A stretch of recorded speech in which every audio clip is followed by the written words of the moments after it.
le premier dimanche de novembre et voici le Sunday People Express.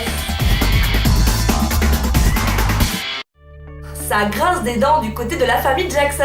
Bah ouais, Conrad Murray, le médecin de Michael Jackson qui avait été jugé responsable de la mort de la star, est libre. Eh ouais, il n'a purgé que 2 ans des 4 ans de prison dont il avait écopé en 2011. Donc Janet, Jermaine et toute la clique, ils sont pas hyper contents de cette nouvelle. Alors ils empêcheraient maintenant le docteur de pouvoir exercer à nouveau sa profession.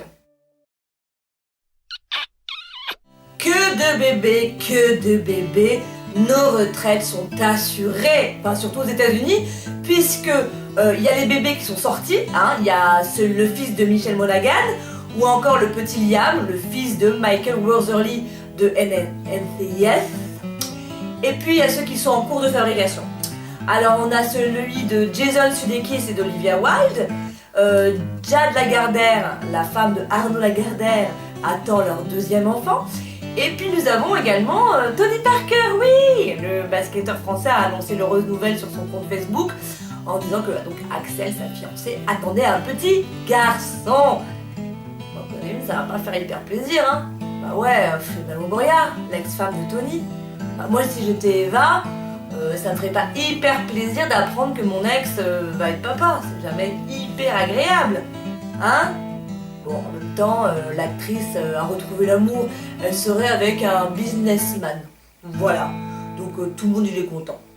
Non pas que je me réjouisse du malheur des autres, mais il faut savoir qu'entre Eva Mendes et Ryan Gosling, ça va pas hyper fort, non.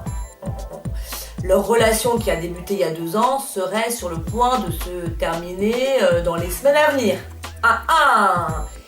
Il serait peut-être temps de se mettre sur les rangs. Bah oui, parce que pour être tout à fait clair, Ryan s'apprête à être célibataire. Et oui, à bon entendeur, à bonne entendeuse, le cuicui de la semaine, c'est un spécial Halloween. Et oui, puisque c'était le 31 octobre dernier. Vous me reconnaissez, je suis Mrs. People. Évidemment, les stars se sont déguisées. Alors, à noter le déguisement incroyable d'Heidi Klum, qui a passé des heures et des heures à se faire maquiller pour ressembler à une vieille dame. Elle raconte qu'elle a eu cette idée de se déguiser en anogénaire après qu'elle a eu 40 ans en juin dernier.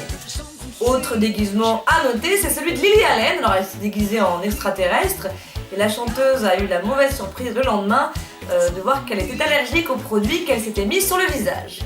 La phrase de la semaine, c'est signée Nathalie Portman qui va prochainement s'installer à Paris puisque son mari Benjamin Millepied prend la tête du ballet de l'Opéra de Paris en octobre 2014. Et voilà ce qu'elle dit au micro de Yves Calvi sur RTL. Nous allons avoir une nouvelle vie ici. Évidemment, nous en sommes très heureux. C'est excitant parce que c'est une ville tellement magique, avec évidemment son esthétisme particulier, ses gens, la culture. Nous sommes très excités et heureux. Et avant de se quitter, voici le Sunday People Double Express spécial. Qu'est-ce qu'on en a à foutre ?